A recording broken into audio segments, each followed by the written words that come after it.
Hai semuanya, gimana kabar kalian? Semoga selalu dalam keadaan baik. Jadi welcome back teman-teman di Andre Greystone Channel, dan ini adalah segmen analisa pagi, tempat di mana kita akan mengupdate untuk news dan juga pergerakan dari market, khususnya market Bitcoin. Teman-teman, hari ini kita berada di tanggal 11 November 2023. Market sekarang masuk ke fase weekend, hari Sabtu ya teman-teman. Tentunya ada volatilitas yang bakalan terjadi, mungkin ada beberapa hedge fund atau market maker yang mulai taking profit karena mengambil libur di weekend. Tapi mungkin ada yang spekulan yang aktifnya justru di hari Minggu atau Senin, yaitu boleh-boleh aja dan bebas-bebas aja karena market kripto buka 24 jam. Teman-teman, kita akan memulai pembahasan ini dari kalender ekonomi terlebih dahulu. Hari ini hari Sabtu nggak terlalu banyak news. Kalau kita lihat, kita review data-data yang kemarin ya, itu ada data soal GDP dari Inggris yang mana tren menunjukkan sedikit pemulihan terhadap perekonomian dari Inggris sehingga pound sterling di perdagangan kemarin sedikit mengalami kenaikan. Kemudian kita juga sudah lihat pidato dari Jerome Powell yang banyak media mengatakan beliau hawkish, tapi kalau menurut saya ya biasa-biasa aja. Jerome Powell masih tetap pada pendiriannya, yaitu ingin menurunkan inflasi tanpa menghancurkan ekonomi. Meskipun dia melihat indikasi sepertinya ekonomi ini agak kuat sehingga mungkin akan membutuhkan waktu yang cukup panjang dalam hal mengendalikan inflasi. Kemudian dari data-data yang lain, kemarin ada Michigan inflation ya, inflasi di negara bagian Michigan, di mana trennya ternyata mengalami kenaikan di sana, dan juga ada beberapa data dari Inggris soal trade balance. Jadi itu sih news di perdagangan kemarin. Kalau di perdagangan hari ini kebanyakan data soal inventory dan juga spekulatif, beberapa market futures option yang bakalan close teman-teman. Jadi ini masih sedang kalkulasi gitu ya. Tapi overall dari makroekonomi, menurut saya tidak akan terlalu memberikan banyak impact lagi ketika Bitcoin berada di fase weekend. Sekarang mari kita lihat untuk Fed Rate Monitor Tools. Ini adalah sebuah indikasi yang kita bisa pakai teman-teman untuk melihat sebenarnya anggota The Fed saat ini dalam posisi hawkish atau tidak. Nah, kalau kita melihat dari data ini, setelah pidato kemarin, ternyata ada 9,3% konsensus yang meyakini bahwa Jerome Powell akan berpotensi menaikkan suku bunganya satu kali lagi 25 basis point ya ke poin 5,75, dan ini bukan merupakan indikasi yang positif sebenarnya untuk market Bitcoin karena bila mana US dollar menguat, maka itu bisa dibilang menjadi salah satu indikasi kalau Bitcoin berpeluang untuk mengalami penurunan, teman-teman. Tapi data ini bakalan berubah seiring berjalannya waktu, seiring kita dapat data-data inflasi, kemudian data pengangguran, dan lain sebagainya. Data ini pasti akan berubah sampai nanti 4 minggu lagi. Kita akan dihadapkan lagi sama kondisi The Fed harus memutuskan berapa suku bunga yang akan mereka pertahankan.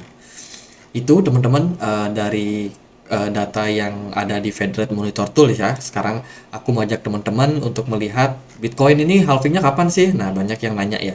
Sebenarnya halving dari Bitcoin itu tergantung dari berapa jumlah reward, batasan reward yang dimiliki Bitcoin saat ini, teman-teman. Kalau kita lihat dari estimasinya itu ada di kisaran 7 April 2024. Ya, ini datanya mungkin akan berubah di setiap website atau berbeda di setiap website, tapi estimasinya pasti dekat-dekat tanggal tersebut, teman-teman. Mungkin kalau dia diestimasikan di bulan Maret, bisa jadi Maretnya Maret pertengahan sampai akhir. Jadi data estimasi ini bisa menjadi acuan buat kita mengetahui sebenarnya kapan sih halving dari Bitcoin. Kalau kita hitung kurang lebih ya, itu setengah tahun lagi atau 5 sampai 6 bulan lagi kita akan menemukan Bitcoin halving, dan biasanya setelah fase halving Bitcoin benar-benar masuk ke tren rally yang sangat-sangat impulsif. So, teman-teman udah beli kripto apa aja nih menyambut bull run, menyambut halving? Data yang lain ini kita lihat dari Fear and Greed Index. Saat ini posisi dari market menurut sentimennya yaitu green, teman-teman. Artinya market sekarang lagi dalam posisi yang rakus, tamak, serakah. Melihat posisi dari Bitcoin yang terus mengalami peningkatan, market juga bergairah. Terbukti video yang kemarin ya, video analisa pagi kemarin itu lumayan rame juga. Jadi thank you banget teman-teman yang udah support channel ini sejak awal. Kita udah bikin segmen analisa pagi dari bear market, dan peningkatannya justru signifikan banget ketika bull run teman-teman, saya bisa melihat bagaimana antusiasme teman-teman untuk nonton di YouTube ya, karena Bitcoin lagi bergairah-bergairahnya. Jadi itu teman-teman dari beberapa indikasi. Sekarang kita lihat pembahasan atau sentimen yang memberikan impact terhadap kenaikan beberapa aset kripto. Yang pertama ada Ethereum yang mengalami penguatan. Ini disebabkan karena BlackRock akhirnya memutuskan mengambil langkah untuk menyediakan Ethereum ETF. Ethereum ETF ini memang sudah mendapatkan persetujuan dari SEC.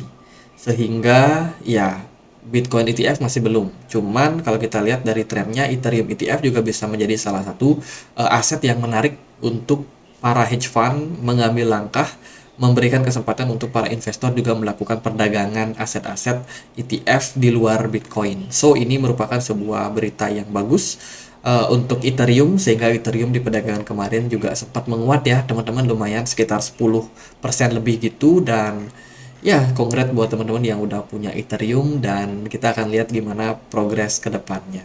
Nah, ini ada data juga dari perkembangan penggunaan crypto exchange secara bulanan. Kalau kita lihat secara volume perdagangan di perdagangan hari ini, itu baru tanggal 11 November perdagangan kripto di exchange itu sudah meningkat sangat-sangat signifikan, dan ini bukan merupakan indikasi yang buruk teman-teman. Ini adalah indikasi bahwa market sekarang lagi panas, lagi bergairah teman-teman. Wah, ini kita mau beli. Jadi peningkatan exchange-nya udah mulai kelihatan, apalagi di penutupan bulan November nanti bisa jadi kita melampaui data yang terjadi di bulan Oktober kemarin. Next, kita akan lihat berita yang lain. Changpeng Zhao kemarin baru aja meluncurkan Binance Wallet Web3. Jadi ini merupakan salah satu langkah yang mereka lakukan teman-teman untuk memudahkan kembali, meningkatkan kembali adopsi dari crypto exchange. Ya, crypto exchange, crypto project, termasuk wallet sebagai custody ya teman-teman.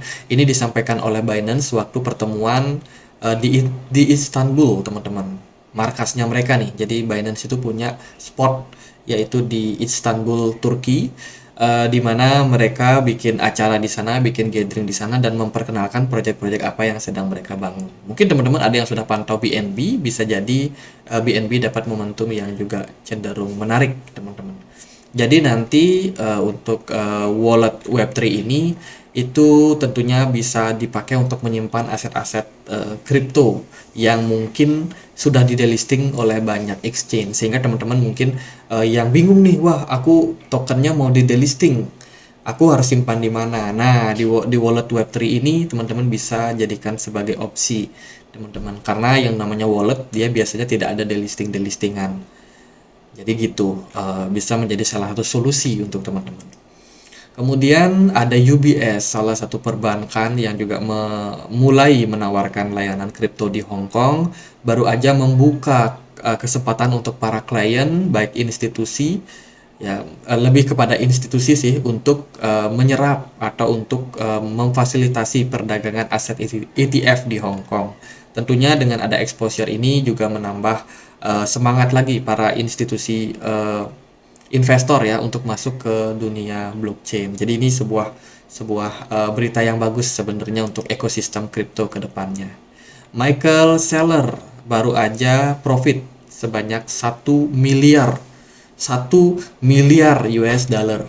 Ngeri banget profitnya. Ini adalah MicroStrategy, teman-teman, perusahaan yang selalu melakukan DCA Bitcoin ya, bahkan ketika bear market, ketika bull market dia tetap melakukan pembelian. Dan di perdagangan kemarin kita sudah sempat ulas ya sebuah strategi yang namanya DCA, Dollar Cost Averaging, yang merupakan salah satu strategi yang bisa dibilang paling ampuh kalau menurut saya teman-teman. Jadi kemarin dikabarkan MicroStrategy baru aja membeli sekitar 155 Bitcoin di harga 34 ribuan di bulan Oktober kemarin, dan ya sekarang harganya sudah melonjak lagi. Jadi MicroStrategy udah cuan banyak sampai 1 miliar US dollar. Jadi kemarin kita sudah sempat bicarakan gimana sih sebenarnya strategi DCA itu dan manfaatnya apa. Ya singkatnya sih, manfaat dari dollar cost averaging itu adalah kita bisa mendapatkan harga leverage ya, harga average, sorry. Jadi harga rata-rata yang kita bisa dapatkan, karena kita kan nggak tahu nih, kita itu beli di harga pucuk atau di harga bottom. Kita semua nggak pernah tahu. Tapi kalau kita melakukan DCA, kita akan dapat harga rata-rata dari pembelian yang kita lakukan. Pertama, kalau kita habis beli harganya naik, kita happy. Ya harganya udah naik. Kalau kita beli harganya langsung turun, kita juga happy. Kenapa? Karena kita dapat harga yang lebih murah nih. Kita dapat kesempatan untuk membeli di harga yang lebih murah. Nah, ini biasanya strategi yang dipakai oleh para investor. Jadi beli secara bertahap, atau kalau kita sering bilangnya nyicil, atau bahasa kerennya dollar cost averaging atau DCA. Jadi bisa banget nih teman-teman pemula yang baru masuk ke market crypto, daripada teman-teman mikir ya kan, ini Bitcoin kalau dibeli naik atau enggak, token X kalau dibeli naik atau turun. Daripada teman-teman bingung kayak gitu, mendingan teman-teman pelajari fundamentalnya, pelajari project-project crypto yang teman-teman pantau. Di komunitas ini kita sudah banyak sekali membahas koin-koin yang teman-teman request ya. Ada koin-koin yang aneh, koin yang fundamental bagus, bahkan koin-koin yang bangkrut pun kita juga sempat bahas juga teman-teman. Jadi nggak ada alasan buat teman-teman nggak mengetahui fundamental dari sebuah koin yang teman-teman beli. Jadi saya rasa itu sih yang paling penting, pelajari fundamentalnya. Kalau udah oke, ya udah DCA aja, beli secara bertahap, entah itu setiap minggu atau setiap bulan, ya sesuaikan sama gininya kalian, preferensi kalian. Jadi itu ya, ini teladan yang bagus untuk dicontoh si Michael Saylor teman-teman melakukan DCA. Kemudian kemarin ada berita yang kurang bagus dari Polynex, salah satu exchange bikinan Justin Sun juga, baru aja kena hack, senilai 100 juta US dollar melayang teman-teman. Jadi hacking ini bisa dibilang masih dalam tahap pemantauan ya, masih coba untuk diperiksa lagi oleh security-nya mereka. Kalau kita lihat sih dari Polynex Customer Support ini udah nge-tweet kemarin bahwa mereka akan segera untuk memberikan keputusan seperti apa, dan sekarang lagi dalam posisi maintenance, belum ada klarifikasi lebih lanjut dari Justin Sun. Ini juga bisa menjadi salah satu perhatian buat teman-teman untuk berhati-hati dalam memilih exchange. Karena serangan hacker peretas itu banyak banget dan berbahaya banget buat dana kalian. Next, ini adalah jumlah dari koin-koin yang sudah berhasil dicolong, teman-teman. Ada USDT sebanyak 23 juta, kemudian ada Bitcoin sebanyak 443, terus juga ada Ethereum 6103, USDC, Shiba, Elon, OX, dan lain-lain. Ini ada datanya, teman-teman bisa cek langsung di Blockchain di Twitter ya. Data-data koin yang kena hack. Jadi itu sekarang kita akan lihat gimana pergerakan dari Bitcoin. Bitcoin di perdagangan kemarin positif, indeks dolar di perdagangan kemarin sempat positif, tapi kayaknya udah mulai koreksi balik. Teman-teman, kita masih membuka opsi untuk indeks dolar masih bisa menguat karena ada gap di atas. Kemudian juga ada gold yang kemarin nyungsap, teman-teman, kayaknya udah mulai taking profit lagi setelah kenaikan yang terjadi di sini ya. Indeks dolar mengalami tren penurunan, gold juga menurun, kemudian saham S&P 500 kemarin justru naik, Bitcoin dan kawan-kawan juga beberapa naik ya. Bitcoin mengalami penguatan, beberapa altcoin juga mengalami penguatan, salah satunya ada Solana. Solana naik ke 50 dolar, 53 dolar. Kemudian CRV juga di perdagangan kemarin menguat, teman-teman. Ini Celestia, koin yang dihina-hina. Padahal dia awal listing saya udah bilang ini koin bagus. Dia pelopor modular blockchain. Wah, dihina-hina nih. Ya udah, harganya udah naik 32%. Kemudian Polkadot juga saya bilang, saya cicil Polkadot ya di komunitas Telegram, teman-teman. Jadi kita udah cuan lagi dari Polkadot.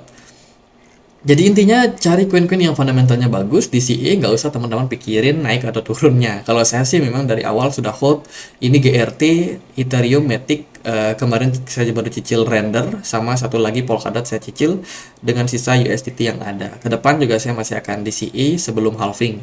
Teman-teman, setelah halving saya akan stop untuk DCA dan mulai prioritaskan untuk mengambil profit bila mana kalau ada koin-koin yang menurut saya sudah menarik untuk diangkat ya. Kalau jemuran udah kering ya diangkat teman-teman, jangan di hold terus, nanti biar market datang ya kita nggak cuan dong. Nah, ini adalah update dari portfolio saya di toko kripto. Saya selalu update sih di komunitas Telegram. Buat teman-teman yang punya Telegram ya boleh join, linknya ada di kolom deskripsi dan masih sama-sama aja. Ethereum, GRT, Matic, paling cuma persentasenya aja yang berubah sesuai dengan volatilitas dari koin tersebut. Ya itu sih teman-teman. Jadi buat teman-teman yang punya Telegram yang mau join, yang mau diskusi, kita di sini tidak menyediakan layanan VIP berbayar. Jadi semuanya gratis, semuanya khusus buat teman-teman yang mungkin mau belajar. Teman-teman. Jadi gitu aja sih paling kita akan lihat dari pergerakan dari market ya. Bitcoin kemarin positif, BTC dominance di perdagangan kemarin udah jeblok turun sehingga momentum ini sebenarnya momentum bagus untuk movement big caps. Big caps koin-koin besar. BNB boleh teman-teman pantau ya karena dia lagi ada event, siapa tahu ada produk yang mereka luncurkan kembali. Ethereum Ethereum juga udah naik kemarin ya, nggak tahu sih ini masih koreksi teman-teman, tapi masih saya hold aja, nggak ada masalah. Kalau dari Bitcoin di perdagangan kemarin volume perdagangannya menguat lagi. Saya sendiri agak agak pesimis kalau Bitcoin bakalan rally di atas 38.000 ya. Menurut saya 38.000 ini mentok untuk Bitcoin, kemungkinan akan ada selling pressure di sana. Di sana merupakan level resistance yang kuat. Tapi andai kata kalau memang Bitcoin ini benar-benar breakout, ya berarti trennya bagus-bagus banget teman-teman untuk Bitcoin.